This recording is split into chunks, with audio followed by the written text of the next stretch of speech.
નમસ્કાર, જીકેન current affairs channel પર આપનું હાર્દિક સ્વાગત છે। મિત્રો, જો આજે આપણે નહીં સમજીએ તો આપણી આવનારી પેઢીને આપણે એવું વિશ્વ આપીને જઈશું કે તેઓ નરક સમાજ જીવન જીવશે।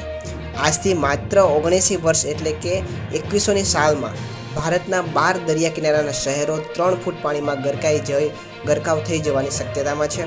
સતત વધી રહેલી ગરમીને કારણે ધ્રુવ પર જમા થયેલો બરફ ઓગળી રહ્યો છે અને પરિણામે દરિયાનું જળસ્તર સતત વધી રહ્યું છે અને દેશના સૌથી લાંબા દરિયા કિનારો ધરાવતા ગુજરાતના 3 શહેરોનો પણ આ યાદીમાં સમાવેશ કરવામાં આવ્યો છે।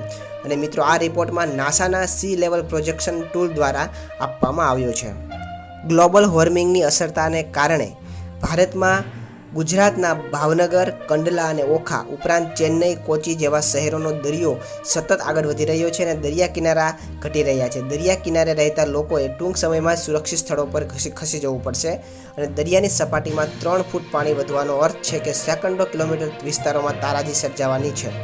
અમેરિકન સ્પેસ એજન્સી નાસા દ્વારા સી લેવલ પ્રોજેક્શન ટૂલ બનાવવામાં આવ્યું છે, જેના આધારે ઇન્ટરગવર્નમેન્ટ પેનલ ઓફ ક્લાઇમેટ ચેન્જ IPCCનો હાલનો રિપોર્ટ કહે છે કે 2100 સુધીમાં વિશ્વના ગરમીનું પ્રમાણ જે વધતું રહ્યું છે અને કાર્બન ઉત્સર્જન અને પ્રદૂષણને અટકાવવામાં નહીં આવે તો એવરેજ 4.4 ડિગ્રી સેલ્સિયસનો વધારો થશે તાપમાનમાં અને આગામી 2 દશકમાં જ તાપમાન 1.5 ડિગ્રી વધી જશે। જો આટલું તાપમાન વધશે તો સ્વાભાવિક રીતે ગ્લેશિયર પીગળશે અને પાણીનું સ્તર વધવાના કારણે દરિયા કિનારાના વિસ્તારોમાં તારાજી સર્જાશે।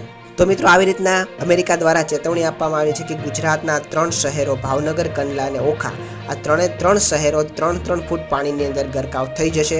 જો અત્યારથી જ આપણે ધ્યાન નહીં આપીએ તો 2100ની સાલ આવશે ત્યાં સુધીમાં 3 ફૂટ પાણીમાં ગરકાવ થઈ જવાની શક્યતા જોવા મળી રહી છે।